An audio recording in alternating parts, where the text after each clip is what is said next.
Two characters of our story are John and George. They are very curious and they like to ask questions. John started this conversation. This is a difficult time, a time of extreme worries and uncertainty, but also a time of reflection and spirituality.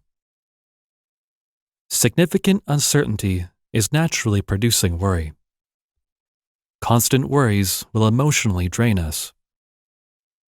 We are not designed to tolerate extreme uncertainty for a long period of time.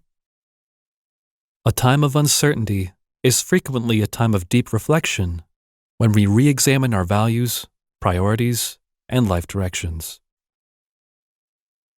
One of the principles in selecting our values in life is that people are far more important than material things.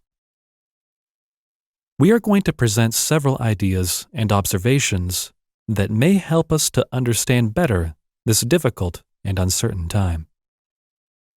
Let's have a close look at several concepts: worries, uncertainty, reflection, spirituality. I believe reflection and spirituality are natural healing mechanisms for worries and uncertainty. Dr. George Vaillant from Harvard Medical School believes that following these positive emotions are associated with spirituality. Awe, love, trust, faith, compassion, gratitude, forgiveness, joy, hope. John started to use his imagination. Let's do a mental game and group these 9 concepts in 3 groups. First group is awe, love, trust. Second group is faith, compassion, gratitude. And third group is forgiveness, joy, hope. I believe they fit perfectly in 3 groups. Each group is so natural. Look at the central group: faith, compassion, gratitude.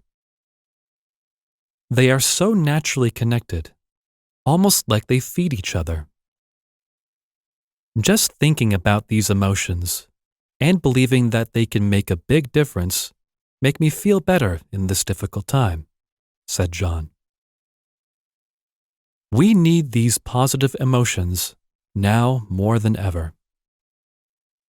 In times of crisis, things are rapidly changing, and we desperately need to cultivate emotions connected with spirituality, especially hope, compassion, gratitude.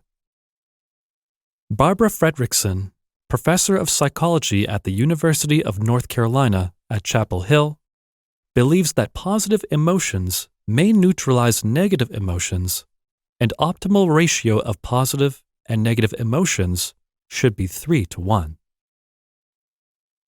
Many aspects of this claim are later criticized by other psychologists. However, the concepts remain interesting and intriguing. George was quick to answer, "I feel such intense worry and uncertainty, and I'm just wondering, could we try to achieve a higher ratio, perhaps 5-to-1? Let me select my favorite 5 positive and spiritual emotions that I will use as a weapon against deep worries and uncertainty in this difficult time: love, compassion, gratitude, forgiveness, hope." Look at this combination. Everything in life starts with love and finishes with hope.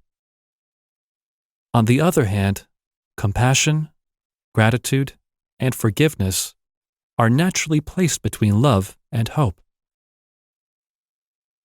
In uncertain and difficult times, we have the opportunity to pause and think deeply about core values and priorities of our life. Constant worry is unbearable for our mind, but we have natural defense mechanisms against this invisible threat. Mother Nature has created tools to help us endure difficult times. One of these tools is the ability to create stories. Our brain can spontaneously deconstruct current stories of our life and create new ones. We are cutting and pasting concepts, ideas, and fragments of our experiences in order to create unique stories about each segment of our life. The story can be changed all the time, depending on how we cut, paste, and assemble fragments of a life and give them interpretation. The authors from Damon College, Amherst, New York, USA, have pointed out that reframing widens one's perspective of particularly challenging situations. If a story can relax us and make us more optimistic, it may serve as a temporary antidote to extensive worrying and suffering. Stories may be revised and changed and become more realistic, but may be a good remedy against difficult times and extensive worry and fear. So please pay attention and cultivate spiritual emotions like hope, compassion, forgiveness, and gratitude.